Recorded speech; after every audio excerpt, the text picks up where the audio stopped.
Okay, great. So welcome everyone to Happy Life Habits Inspiration Point Series 4, and this is our first episode today. So we're starting off a brand new series. And for those of you who aren't aware, I'm Shane Shah, happiness coach, positively impacting people's happiness and well-being levels through happy life habits. And what I'd like to start my sessions with is just asking everyone a quick question, which is, right now, just take a checkpoint and see where you are on a scale from 0 to 10, where 0 is not very happy and 10 is very happy, but not using the number 7. But you are allowed to use fractions and decimals if you wish to. And if you want to drop that in the chat, or if you want to just press the space bar, come off mute and share, that's fine. And you'll be just, use that as a checkpoint to see where you are. The key thing here for you to be aware of is that everyone's number is unique to them. Everyone's scale is unique to them. So someone's a 9, someone else is 6. So there is no need to compare your number with anyone else. It's there just as a checkpoint for you to see where you are and see if you're comfortable with where you are. And if it's something you want to shift, then you have the choices to do that. And that's, some of the things we teach and share. And it's also just, useful for us to use it as a checkpoint to ground ourselves in the here and now as well. Okay, brilliant. So we have a variety of numbers there, so that's great. So just a couple of ground rules. So the session is being recorded. We ask if you can keep your mobiles on silent for the duration. If you can, stay on mute. When we start the interview process with Nisanka, we'll ask you to switch off your videos. But when we come to the Q&A, you can switch your videos on and you can ask questions directly or via chat. So that's the format that we are working with. Already introduced myself, so that's there. And an introduction to the Inspiration Point podcast project. So the remit we're working with is inspiring, positive, extraordinary people sharing their journey, their challenges and turning points, their daily habits and learning through personal development, happiness and spirituality. So that's what it's about. It's everyday people who've done extraordinary things which makes them extraordinary, and we'll learn about those through it. And it's a reminder there too that we're all extraordinary in our own way, and there is inspiration to be drawn from our journeys and our stories. And the questions we ask are, you can see on the screen, and it's a set of the same 9 questions we ask everyone who comes on the episode. And there might be some additional questions on the back of that, but a set of 9 questions that we ask each of our audience members on that. And our series again has been sponsored by Balance Consultancy. So again, we thank them for sponsoring all 6 episodes and making those available. And as I said, we start today with episode 1, and every 2 weeks through to December, we have a new episode being shared. So that brings us to our schedule here. And today we have Nisanka Wickramarachichi. Did I pronounce that correctly? Closely, yeah, very close, yes. Okay, brilliant. So Nisanka has a really interesting story. One thing that really grabbed me when we were chatting earlier was 4 years ago, she was giving her daughter a hug, in a way a final hug, as things she was feeling really too much for her. And in that 4-year period, she's turned her life around, implemented a lot of changes, and really now is in a position where she's helping others work through anxiety, work through trauma, and really helping, in particular, professional women to heal and benefit and improve their confidence and thrive in the world. And she uses a variety of techniques and tools that she's learned and practice, and these include EFT, which we've heard about, emotional freedom technique, or tapping, various coaching and therapy practices she's undertaken, which we'll hear more about. And she herself, is someone who's experienced general anxiety disorder. So she'll tell us about that story, as well as some of the other challenges she's faced, such as growing up in war-torn Sri Lanka, seeing violence there, domestic violence, and other things. And a couple of things that Nisanka loves, which I relate to as well, is food, Bollywood, nature, and Brene Brown. So we'll explore all of those things as we go along. So we will, I'll stop the screen share. Jan, can I ask you if you're happy to switch your video for the forthcoming interview segment? That would be good. Thank you, Jan. Screen, and we go to. So what might be useful for everyone is if on the Zoom controls, if you go to view and you put it to speaker view, what you'll be able to see is Nisanka and myself on the screen for this next segment. So Nisanka, really, a big warm welcome, and thank you so much for being in our inaugural session as we start off our series 4. Oh, thank you very much for having me, and thank you very much, everyone watching and listening and making the time here to be here today. Thank you.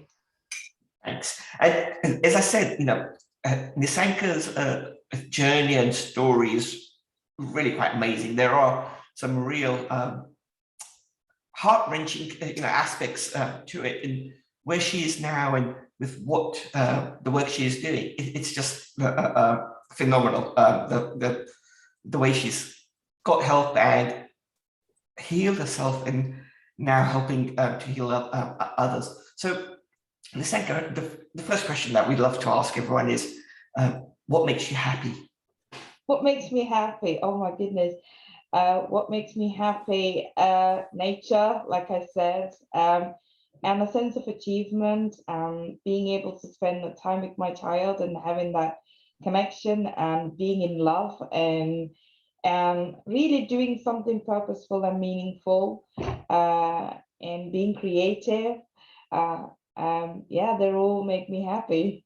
Now that's brilliant. And with the variety you shared, there's a couple of things there which I've come across from the science of happiness. So there's the aspect of relationships and connection. There's nature, creativity, purpose and meaning. So all of those are, the ingredients that help us with happiness. So there was another one that you did. I remember that you had shared. So obviously you mentioned your daughter, but the other one that you did mention to me was present moment, being in the present moment. Yeah. Would you like to share a bit more on that? Yeah, of course. I think, life happens, and a lot of things get thrown your way, and being in the present is something that makes me happy. So say, for example, right now, as I speak, I am here, right here with you, feeling connected and enjoying this moment. And then when I have a chat with my daughter, that's what I enjoy. Not to say I don't multitask, but that's not very healthy. If I cook and then I'm really enjoying it, when I go to the radio show to do my Bollywood show, then I am in that moment being present. When I create something, I am in that moment creating that. That makes me, that being in present, which doesn't always come naturally to a lot of us. We just need to practice. It's a skill that we need to practice, learn from a very young age. Yeah. Now that's absolutely awesome. And with that present moment, in the whole mindfulness, just being in the present moment while you're there and properly engaged in it, you're not thinking about the past, you're not having regrets about the past, you're not caught up with anything from the past, and you don't have any worries or anxiety about the future. So yeah, the whole present moment aspect is. Just to excuse that, just for a second, I've got my daughter here, okay, if that's okay. So she might be occasionally in and out, just to let you know if that's okay. All right? Absolutely fine. Okay. Okay. Go on. She's one of the things that makes you happy, so it's brilliant that she's there. So I'm gonna have a cuddle if that's okay. Yeah. Yeah. It's a bedtime, so. No worries. There we go. Well, let's talk. Brilliant. All right, let's talk. So, what is it that you are currently doing that inspires you? So, yeah, if you're able to share some of the things that projects and activities you're up to that inspire. The one you did mention just now was a radio show. So, if you can share about that, but as well as some of the other things you've got going on, which of course, I mean, I've got loads of things going on at the moment, to be honest, that I'm really enjoying and I'm really happy about. So one of them is I am creating and trying to pitch to a publisher to write a series of books, especially for children, to teach them about all these great life skills that we need. So one of them is happening on, well, one of the conversations is happening on Saturday. So that's one of the things that I'm really working on. And the other one is my launch of my membership, which is happening on the 5th of October. So I'm delivering a series of free workshops at the moment. So today, tomorrow, and on Friday. So that's another thing that I'm doing. And I'm also, with this one, I am in the process of creating some books for children as well. So this one's come up with really nice ideas, and I thought I would put them down in a book and see if we can write a book together, mummy and daughter, right? Awesome, that's brilliant. And I remember when we had met, learning was a big aspect for you, and at that time you were doing some yoga training and you're doing some EFT advanced work. Yes.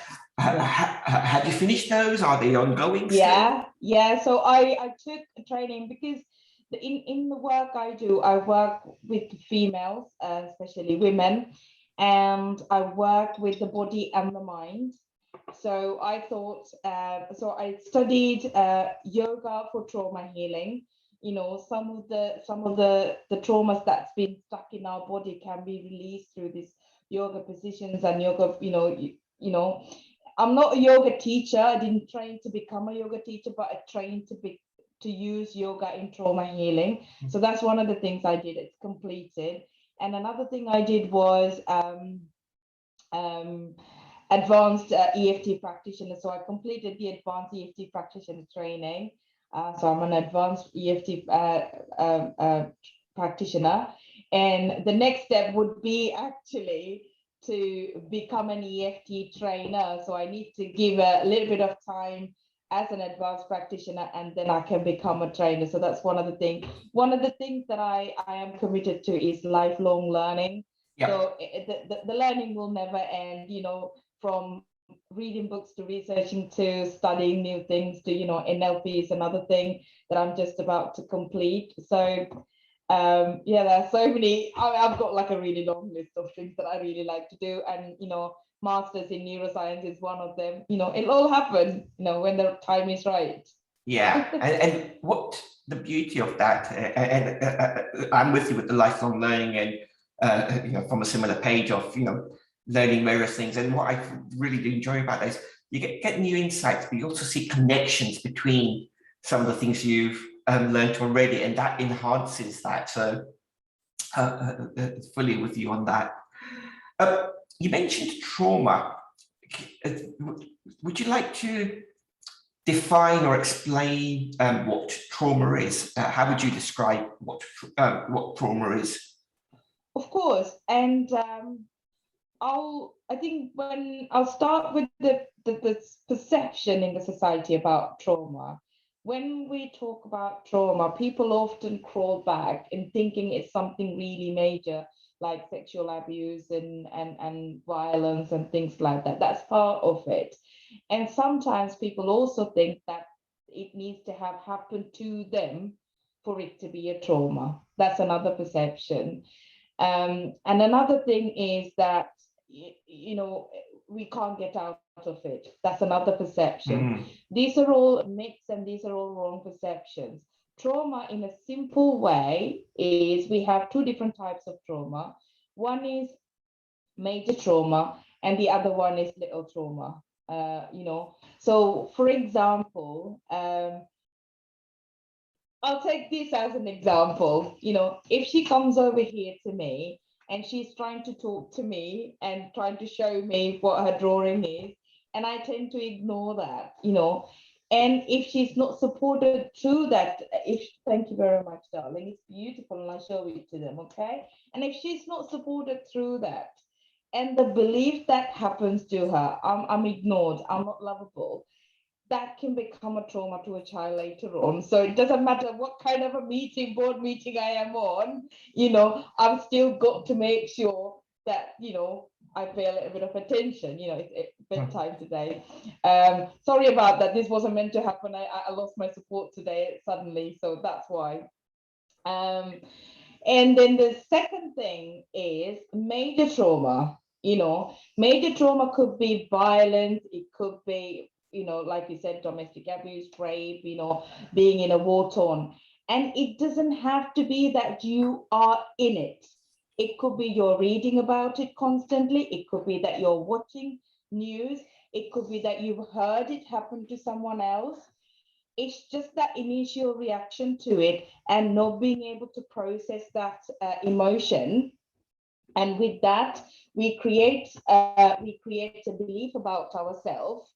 This world is not safe. This world is not safe. I am not lovable, or I am, I'm not safe. All sorts of beliefs happen. Those are what trauma is. So one of the best people to follow for trauma is Gabor Mate. And according to him, trauma is not what actually happens to people. It's being alone in that incident. And if you think about culturally, when the society is not open to talking about things happen to people, like horrible things happen to people, this is why we need to take steps to destigmatize, come forward and talk about it openly. It isn't necessarily what happens to people. It's not being able to talk about it, not being acknowledged what happened to them, and not being able to find help. Sometimes that's what trauma is. And a couple of, I talked about the belief, right? I talked about the belief, and the next thing I want to talk about as far as trauma is concerned is the physical impact, because our bodies store trauma. So as soon as something happens, we react, our amygdala react, our stress response react, and with that, there's a physical reaction, right? And we store it in our body. And that's why some of the cognitive approaches can go as far as making aware of what's happened to you rather than finding a solution. That's why working with the mind and the body is very important, because unless you release that trauma physically, it's still going to be there. That's beautiful, because with the mastermind group, we've been looking at recently the mind-body connection and how closely they're connected. And so what you've shared, it does make a lot of sense. There's the mind aspect of it, and related to that is the emotions, and there's the physical aspect to it as well. And again, the emotions, like you say, store it. And the ideal solution is working in both realms to heal. Yeah, exactly. And we can heal from a lot of trauma. There's a lot of there's a lot of physical things happening within us when trauma takes place. The neurological connections, the emotional connections, the energetic connections, like I said, this physical connection, all of that. And sometimes you might not find one approach that gives you all the support. You might have to find different approaches that works for different aspects of trauma, you know. But the good news is, no matter how big trauma is, no matter how much damage it has done to you already, if you make a choice in your life, if you make a choice in your life, you can always, always have that childhood that we thought that we lost. You can have that childhood again. And with that comes the positive beliefs, and with that comes better decisions. And with that comes, yes, with that comes better life and joy, everything. Great. No, thank you for that. It's as you shared it that I hadn't thought about it so much, but it became more clearer that you don't have to have been directly experienced the trauma, but maybe a witness to it or reading about it. And I guess that's when sometimes we're either reading about some of the horrific acts that happen in the world, or even when, I guess, when the pandemic was starting, the news was just constantly in that realm, and there was confusion and we didn't have clarity, and that then gave us the anxiety and the trauma of what's going on and so forth. Okay. Yeah. Brilliant. Yeah, and that's why we have to be very careful filtering what information we're taking in. Are we those people 6 o'clock every night, turn ITV news on and doom and gloom, doom and gloom, doom and gloom, and then go and then have this belief, oh my God, this is the world we're living in? What about the 98% of the time that the world is actually beautiful? There's kindness happening, there's loves everywhere, there's all these good things happening in the world, there's always this new innovations, the birth of a child. What about all these beautiful things? They don't get sold because we have a negative bias to brain. We have a negative bias to brain. So, it's easy to sell to us when everything is negative. Absolutely. And yeah, Happy Life Habits works with that aspect of a negative bias in there, and let's focus on the positive and let's focus on the good. And the more we focus on that and the more we look for it, the more we see of those things, for sure. Brilliant. So now we come to, I think, the really big one of, what's been your journey? What's been some of the challenges and what's been some of the major turning points? Okay. So if you want to, do segments and sharings on that. Awesome. I think there's a lot here. There is a lot to hear. Can I make sure that she's got her headphones on, if that's okay? Yes, first. Please. So give me 10 seconds, if that's okay. I'm so sorry. Everybody, I'm so sorry, and I'm sure you understand. Grab a glass of water, and I'll just settle her down into her chair, okay? And then I'll be back here. Just 10 seconds. Sure, no problem. No worries. I told you not to disturb me. Please, come here, sit down. So just with everyone else still on here. So if there are any aspects with regards to what's been shared so far, in terms of about trauma or anything else, any other questions you have, please, keep them at the ready. And when we come to the Q&A, we can look at and work through those aspects. Okay. So I am back. So you wanted me to share the journey, and it's actually quite a really long journey. So Charlene already shared with you that in 2017 I found myself in a position where I couldn't string up sentence together. I was in a very high pressure job at the time, pressure for wrong reasons, to be honest. Though it was like quite quite stressful environment. And then I found myself in the position where I was severely depressed, and I was diagnosed with generalized anxiety disorder. And like Charlene said, and that moment where I just, giving that hug and having a plan, Yeah. Sorry, general anxiety disorder. How would you describe that, or what is the symptoms of that? Just because I hadn't really come across that properly before meeting you. Okay. So the generalized anxiety disorder, it's a diagnosis. So we have several anxiety disorders, okay? So what happens, anxiety is a positive thing within us, right? It keeps us safe, it keeps us motivated. But what happens is our perceived threat has changed from a grizzly bear to an email to work stress, yeah?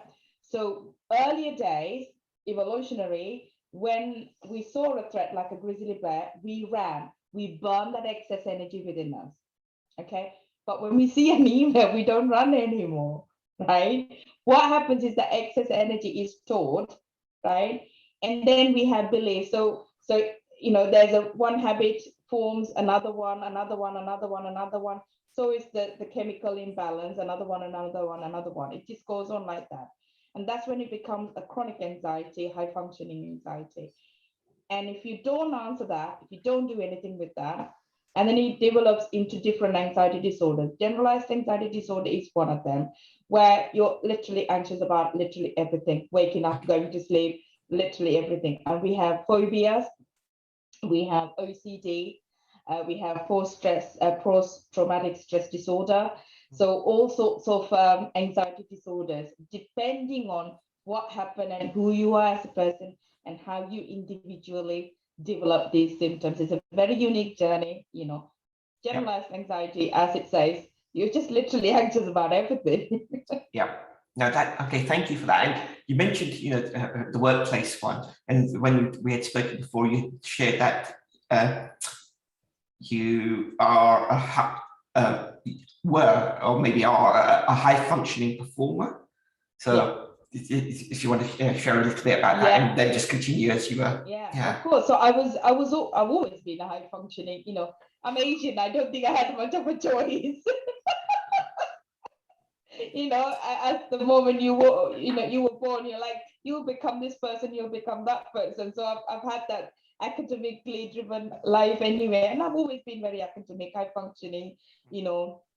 I've got quite a lot of qualifications, masters and this, that, and the other. So I always functioned really high performer. But when it comes to generalized anxiety, just couldn't string a word together, couldn't string a sentence together. But it turned out when I started CBT and counseling and antidepressants, they were scratching the surface, and I was becoming more unaware of what was happening. So in a way, I am thankful and I'm grateful for that awareness, because I knew what was happening to me and I knew it wasn't my fault at one point. But at the same time, so what? I had this question, so what? Why isn't there a resolution? And I have a very highly driven problem-solving brain. If there's a problem, there has to be a solution. That's my theory of life. So I kept looking for different approaches, and then it turned out it all relates to my childhood traumas. Like I said, born and raised in a Asian culture in Sri Lanka, remote area. Poverty was a massive issue in our family. We were below the breadline. You're talking about Sri Lankan breadline, which is way below the UK breadline. We were below the breadline. I observed a very matriarchal unit, a dynamic in our household, because my mom earned, my dad didn't. That also meant the patriarchy was challenged and ashamed, and therefore the patriarchy was challenging my mother, in a controlling way. So there was this clashes every night, every morning. There was no love in the household, so there was the domestic violence to expect. It's a bit like watching a Quentin Tarantino's movie. He makes like really violent movies. It was a bit like that. And that also meant that I was exposed to other dangers, So I was left with strangers, and strangers looked after me, or somebody who worked for us would take me home from school and would be there until I get changed and come back home. That exposed me to obviously sexual assault. And then watching these riots erupting, people being pulled out of houses and their houses being burned. I was just 3 when I witnessed all this, So there's so many things. So knowing and having an awareness, that's what caused me this, wasn't helping me out. I had to find a way to let it out, release it energetically and physically, which I did eventually found. That basically is the story, that basically is the journey. And that's why it's very important to find a way to heal the child. Majority of our physical ailments, majority of our mental health, or almost all of them, is related to, from your neck pain to pain in your joints to heart attack to diabetes to everything is is related to childhood trauma. Wow. Yeah, I think you just kind of give us a little sprinkling of some of the things there, but kept a lot away from us and kept it at a high level, which I appreciate, that they can appreciate there's a lot more to it. I share about 30%. I always say I share about 30%. I keep the 70% for my boyfriend for later. Yeah. And to that point, 4 years ago, when you were hugging your daughter and in a way having the suicidal thoughts and hugging her for that last time, what if you're able to describe how that was and what turned it around, what shifted? It is that moment realizing, yes, I've suffered. Why am I passing it down to my child? And that's that question, that moment where I could reflect, I am actually passing this down to my child, because I wasn't emotionally available. I was nappy. I was so disconnected, so withdrawn from her. And I found myself saying very similar things that my parents used to say to me, to my child in my parenting, and then suddenly questioning. And one of the best examples actually is, I'm so grateful for such a brilliant child in my life. I'll share another story. So when she was about 3.5 years old, not 4 years old, and I was at the height of my depression, and I was taking medication at the time, and I hadn't found a solution. One day, and there was like calls after calls from my work, and I knew what the kind of the work environment I was going to be in that day, being the manager. I was doing 2 senior roles at the time. She had just started school, and 4-year-old, what do you expect? Like, flipping around, exploring everything, taking everything in, brushing teeth slowly, or not rather brushing teeth. And I just snapped. I shouted and I snapped, brush your teeth, And as soon as I let it out, there was so much tears from her, from me, and I sat her down on my lap. Very embarrassing moment, but also a rather profound moment. I sat her down on my lap and I was trying to apologize to her in a very patronizing way. I was trying to say to her, I'm sorry, I was just trying to teach you something. You weren't brushing your teeth. She stopped brushing her teeth, turned around and said, you were just shouting at me. That's not teaching, is it?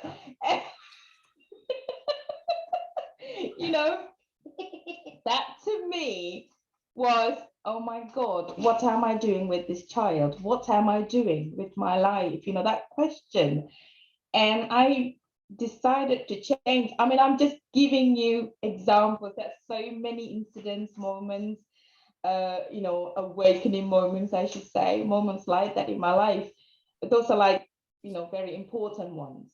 So I decided I am not going to pass it down. I'm going to end this. I'm going to end this here, and I'm going to have a different relationship with my child, because it's just not worth it. You became the best mommy ever. And then she's telling me you became the best mommy ever from that. So yeah, here you go. Got the proof. proof in the pudding, as they say. That it's a choice. Life is a choice. We can either choose to live the hard way, making these miserable choices every day and moments every day, or we can walk through the pain, and it was bloody hard. I'm not gonna lie. We can walk through the pain, but what's at the end of it is something incredible, beautiful, joyful. There's a deeper connection, and it's just that unstoppableness in me, So I'm grateful for that moment. I am grateful for the pain I went through. And I think I am grateful for everything, I think. Excellent. No, I think I am.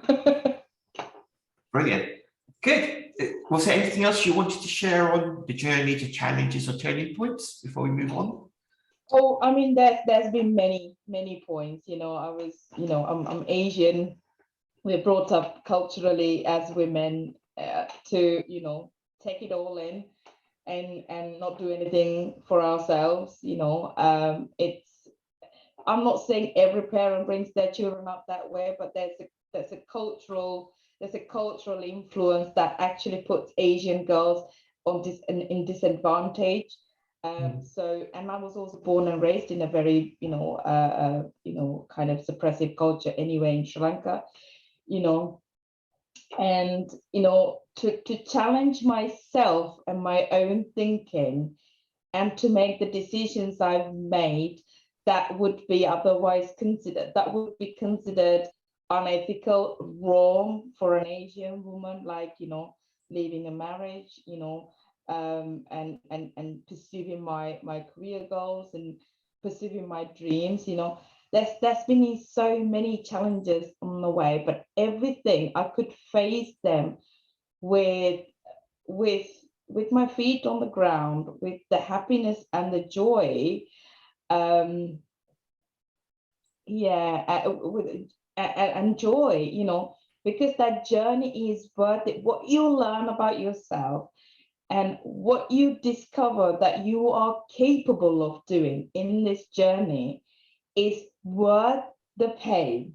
It's worth the pain. No amount of university education is going to give you that learning, right? When you put yourself through the self-growth journey and what you're learning about yourself, trust me, you can pay 30 grand for a university education and be in the university for 5 years. You're still not going to learn that amount about yourself, because it's life, it's the wisdom, it's the wisdom.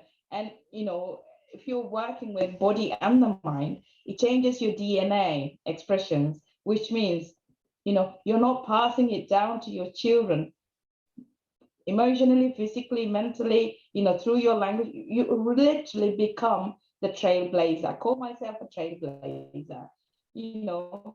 I think in my entire family, I'm the only one who went through the journey, So like when I talk to them, sometimes they don't get me at all. I'm like, huh? Yes.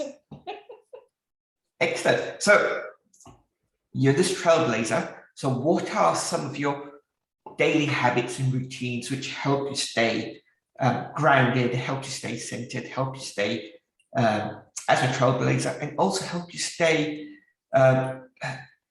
in that place to help others? So what are some of your daily routines and habits and practices? Okay.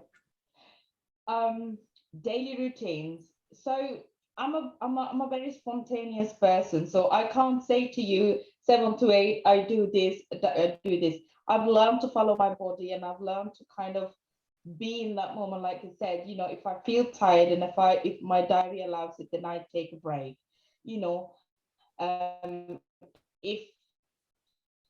If I've had enough and my creativity is dropping and my diary allows it, or sometimes I actually make my diary in such a way so that I can have that time in it. Okay, but there's 3 principles that I always tell people that I have applied in my life that I actually use with my clients as well. One is to clear the clutter. So whenever I'm triggered, there's a conversation, I'm crying, I'm angry, I start questioning what makes me feel this way.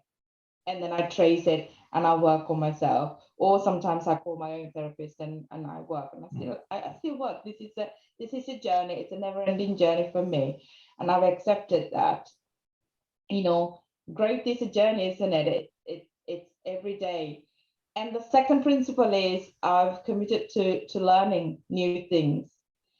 Neurologically speaking, with trauma comes a bigger physiological damage to your neural pathways.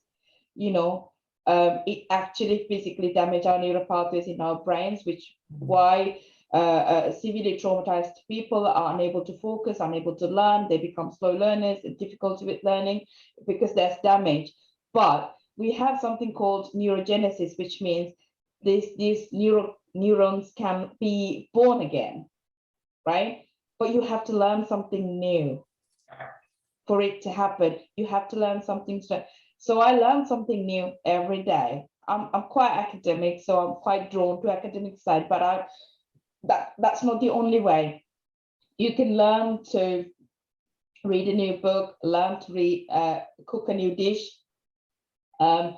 One thing I did at the beginning of the journey was to teach myself to swim. I couldn't swim. So I was watching my daughter swim and how her instructor was giving her instructions. I was like applying it. So just apply something new in your life. So that's the second principle. The third principle is to invest money, time, and energy in your vitality. Cannot tell how important it is. So invest time, money, and energy in health habits that will develop good, mental health, physical health, and also pay attention to your environment, surround yourself with people who see the strengths in you, not the faults in you, not criticize all the time, but can actually pick you up when you're down. Surround yourself with people like that. I always say, if you don't believe in what I'm saying about vitality, try brushing your teeth while eating an Oreo. You will see what actually happens. It's just pointless. So invest in that. Those three principles, if you can apply every day, then your results will become faster, much more impactful, and permanent as well. No, that's great. Thank you for that. And what I had captured when we were chatting before were some of the active things you were applying. And like you said, not necessarily on a daily basis, but over time, were creative writing, spending time in nature, the tapping, and meditation. So those were what I remember capturing, which tie in with some of the things you just highlighted. Good. What's one of your favorite quotes? What my favorite quotes? Oh my one of your favorite quotes, because I remember, like many of us, there are so many, but what's one of your favorite quotes? I'll tell you one of my favorite quotes. Actually, that's something that I've come up with. I think one thing I've learned in my life is all about loving yourself, and self-love is all about learning the lessons with kindness and compassion to yourself. It's all about being prepared to learn the lessons, but being kind and compassionate to yourself.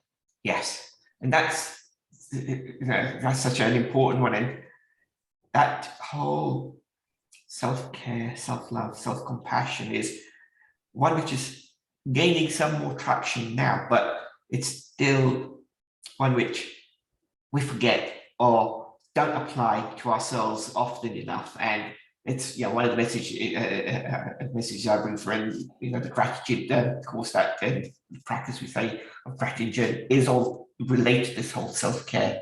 It's helping on the mental and emotional and basis.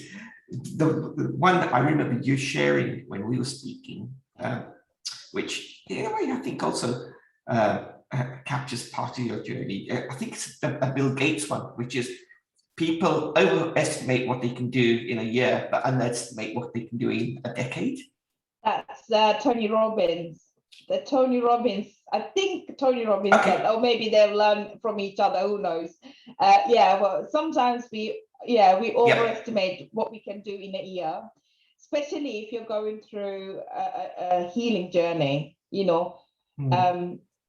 Expecting results in a day too. Or just only when you're working with a therapist is not fair on you or the journey.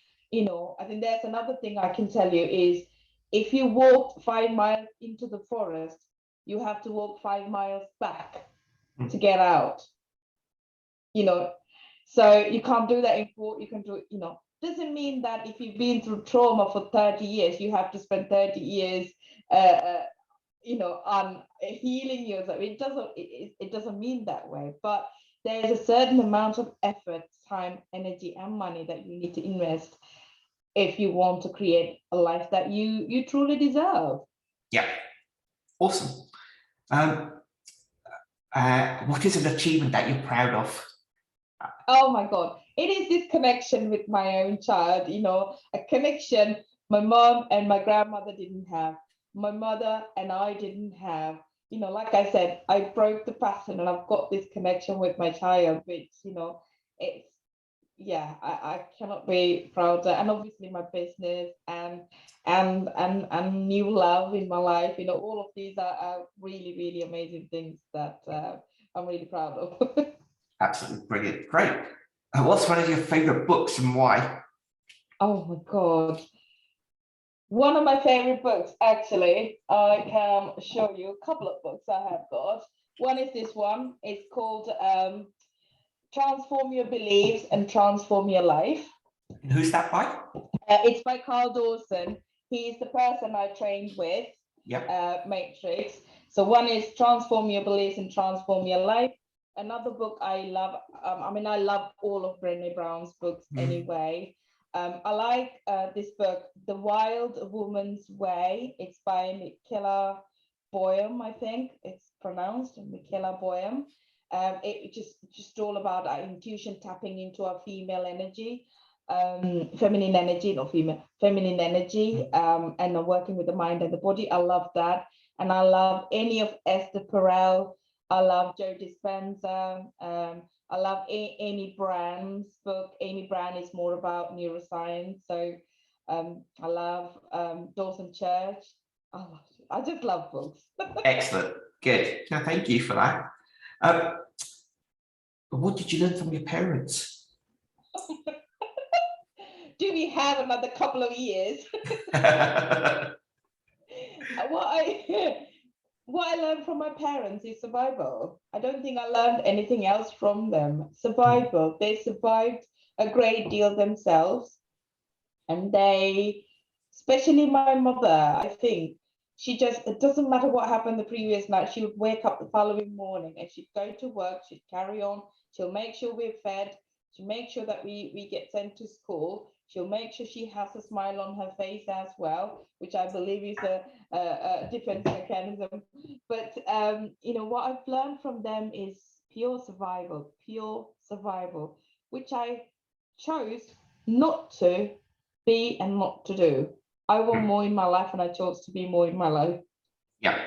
So yeah, there need to be levels above the survival mode and into thriving and Yeah. Fantastic. Who or what are your inspirers? What am my inspirers? I can definitely anybody. I don't have that many famous people that I'm inspired by in the sense like, I follow them. I think anybody like Esther Perel,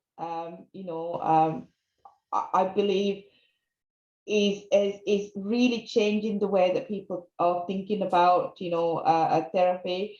I like Esther Perel, I like Joe Dispenza, and his work. I mean, they're both on my vision board, I really want to be on stage or close to them one day.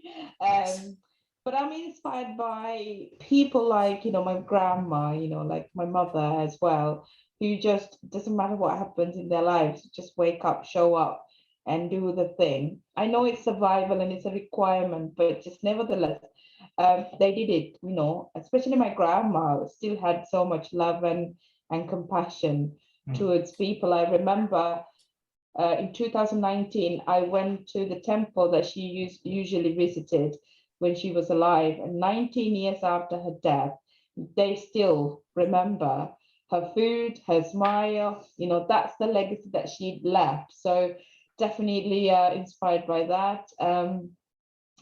I find inspiration in moments rather than big celebrity and people. I find inspiration in an ant carrying something. I find an inspiration in a bird feeling free and flying above the sky and tweeting, you know. I find inspiration in a person and in a conversation. So it's just about, you know, that comes with the habit of living in the moment. Yeah, you're not in, you know, you're not aspiring to be someone. You're inspired constantly by living in the moment.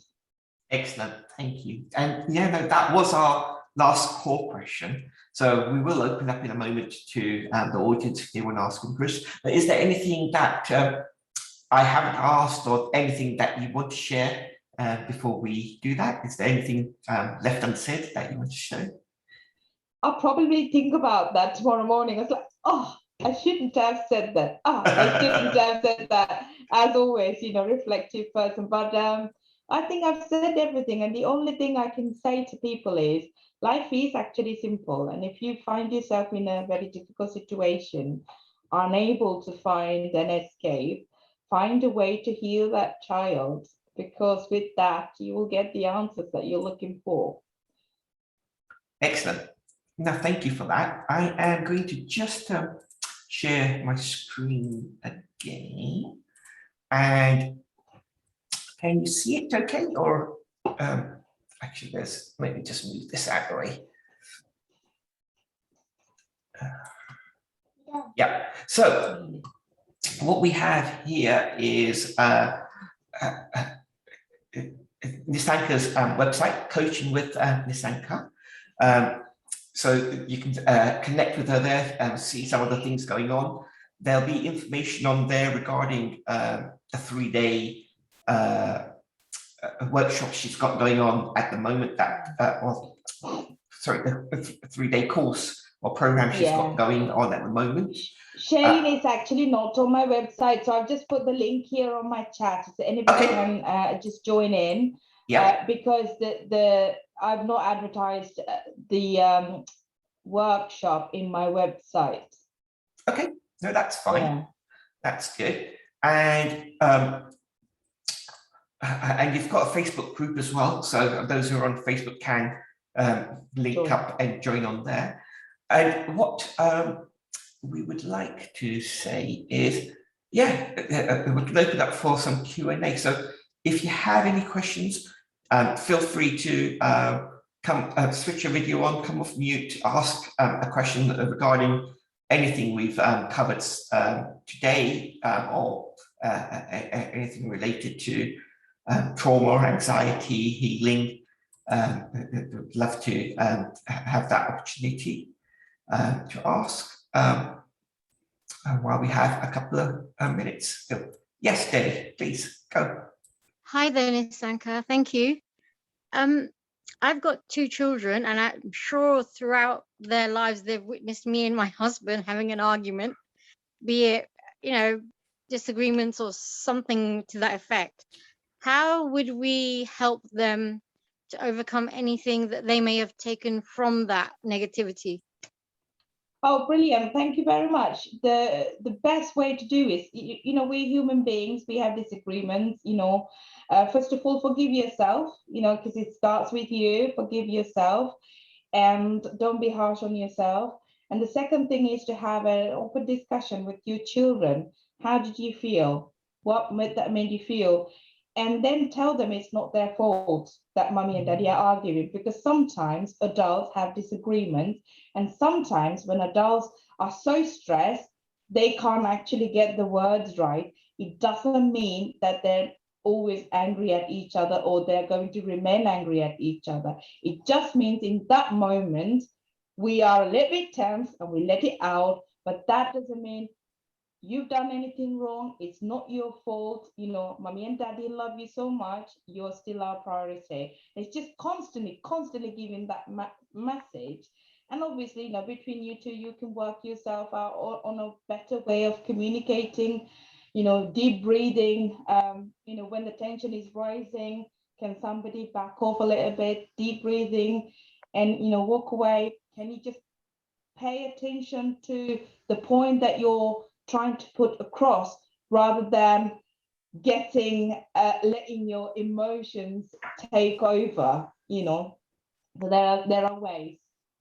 Okay, thank you. That's helpful. Right. Thank you. Thank you for that, Debbie. Are there any other questions from anyone?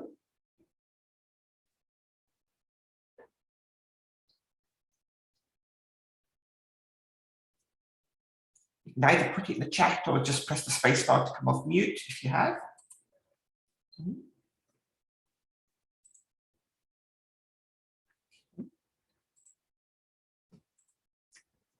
So, Nisanka, sorry if I may, Shailin.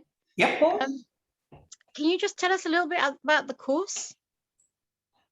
Yes, of course. It's a free workshop. If you just click the link and sign yourself in, today's email have gone out, but I'll send it to you tomorrow, and you'll get a video at 1 o'clock tomorrow and on Friday. It's just about some information about anxiety, and my story obviously is there in brief if you've already listened to it anyway. And then all you have to do is download the worksheets and take the actions and watch the videos. So it really will help you turn your anxiety around and eliminate it. And I share quite generously so many techniques, proven techniques of turning that anxiety off. Okay, brilliant. Thank you. No worries. Yeah, no, thank you for that question and that answer. No, great. So yeah, we are very close to time. So I'll take the opportunity to again thank Nisanka for taking the time to share her story and her journey here. And I think your honesty and openness on what you've shared, you know, it takes a lot of courage to share some of the journeys. So really appreciate that and thank you for that. Also take the opportunity to thank everyone who has joined us this evening. So appreciate that.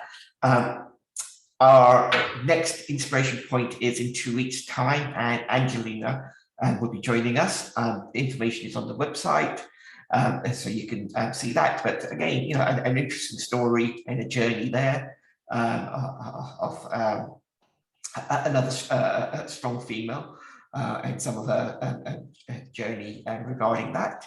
And before the inspiration point next week, actually, a quick question. Again, using the scale 0 to 10, but not using the number 7, just check in where you are at this point now as we come towards the end of the session. And if it's the same or higher, please just drop it in the chat. And if it's less, let us know as well what your score is. And if you want to share your score, that's fine as well. But just take a checkpoint to see where you are at this point, and be useful to just see and hear that. Brilliant. So take the opportunity to thank Balance Consultancy for again sponsoring these sessions. And some of the things that we've got going on are on the screen here. But the one I really wanted to just highlight is next Tuesday we have a session on positive grief, and some of what Nisanka, you were sharing regarding describing of trauma and some of the aspects and things related to it. I think grief is a type of trauma, and I think trauma is more of like a collective term for some of these different experiences we had. And so, we'll be doing a session on positive grief. It's at the Shisha Bhavan in Edgware, as well as being streamed online. So it's the first time we're trying that off in person as well as on Zoom. And what's really, the message we're working with is that grief is not a negative emotion. It's an expression of love, and that grief exists because there is love. And we'll bring in through what is grief, what is positive grief, the grief journey, growing around the grief, ideas related to life and death, and the end. So a few different things, and I'll share some of my own experience as well as some bits and pieces I've learned from various areas. So that is what we have there. And the gratitude course, the gratitude journal course is ready for 31st October intake on a Sunday morning, 10 o'clock. Really profound course which can help on the emotional and mental aspects, help our mental health, help our emotional health. The journaling and gratitude is shown to help on those things, and creating these new neural pathways. So that's there, and many of you are already familiar with the ways you can be linked and connected with what's happening with Happy Life Habits. So with that, I will again just say thank you again, Nisanka, for sharing. And the recording of this we'll put onto the various platforms and make available in due course. And again, thank you all for partaking and joining with us. And if there is any feedback, please do email or a message and let us know. And please do let friends and family know about the recordings as well as the following episodes, and encourage them to take part. 1 hour of focused positivity and happiness during these dark autumn nights as we've started to come into now. Thank you all. Thank you, everyone. Thank you. Bye. Goodbye. Thank you. Bye. Thank you. Bye. Thank you. Okay.